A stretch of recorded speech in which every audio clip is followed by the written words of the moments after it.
Mrs. 365 every day that alive. Niggas talking all this shit, but they ain't never do or die. Nailing themselves before a goddamn casket. And I don't even know they ain't even had a basket. Let alone it's tragic. Niggas talking all this shit and this is just some ass. Excuse the cursing, but that's one of our songs on m1m.com/Landocious. Yeah, we get raw sometime, but like I said, that's not curse words for everybody.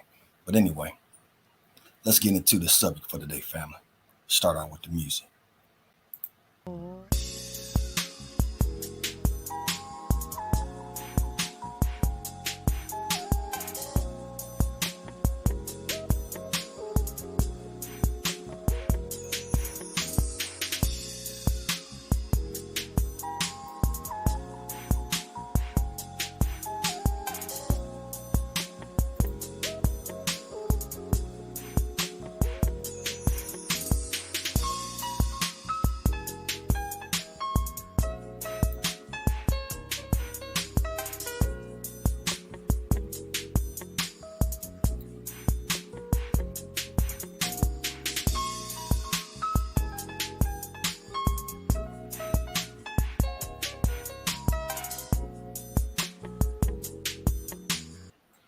Okay, and we are back.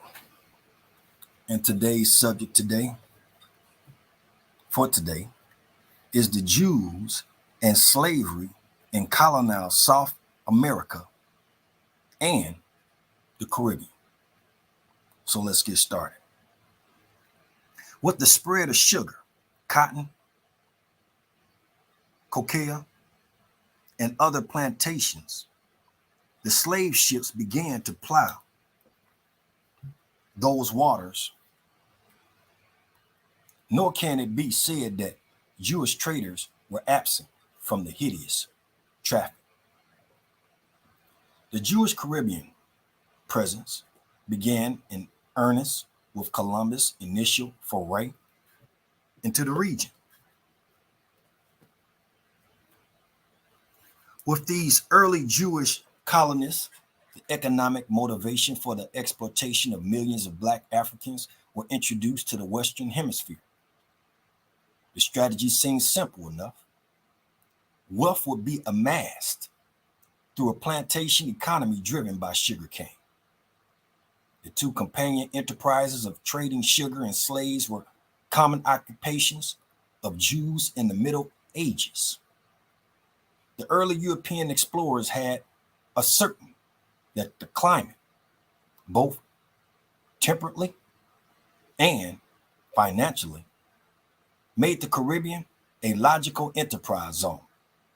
And in this transfer of the sugar industry into the Eastern Caribbean, the history of the industry became entwined with the Western migration of the Jews. They were primarily financiers and merchants, and in a few cases, they were also the plantation masters. Jews from Portugal, Holland, England, and all over Europe advantaged themselves through the domination of the commerce in these island regions, particularly in sugar. Jewish slave traders procured Black Africans by the tens of thousands and funneled them to the plantations of South America and throughout the Caribbean.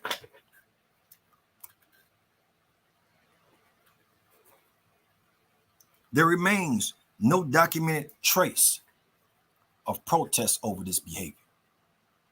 It was a purely commercial venture with which Judaism did not interfere. Whether the local influence was Portuguese, Dutch, or English, the Black man and woman fared the same.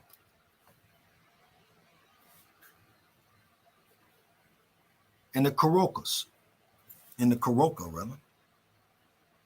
17th century, as well as in the British colonies of Barbados and Jamaica in the 18th century, Jewish merchants played a major role in the slave trade. In fact, in all the American colonies, whether French, Martinique, British, Dutch, or Jewish merchants frequently dominated. This study is only slightly concerned with the particular European influences governing the region at various times. That subject has been addressed elsewhere. All Western settlements simply require black labor for their very survival. This passage in Samuel Oppingham's study of Jews in Guyana applies throughout the region. The demand for slaves for the colony seems to have been quite brisk. They were regarded as necessary for its support, its sole salvation, as valuable as burnished silver, and were not allowed to be made the subject of sale to other localities. With the help of the Jewish slave traders, blacks poured in and in some locales eventually outnumbered whites by as much as 5-1 in the cities and 30-1 in the royal plantation areas. The expertise that Jews previously developed in the sugar islands of Madeira or Sao Tome made them indispensable to the New World scheme. Daniel M.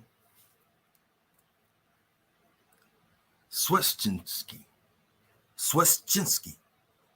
estimates that the Jewish share in overall trade was disproportionately large. They constituted about 65 to 75% of the total Portuguese mercantile community, while hardly totaling more than 10% of the population. This dominance of trade by the Jewish community made them the most prominent poised of any group to exploit the slave markets. With that being stated, family, hope you got something out of it. And until next time, keep your heads up, stay focused, and read. Peace.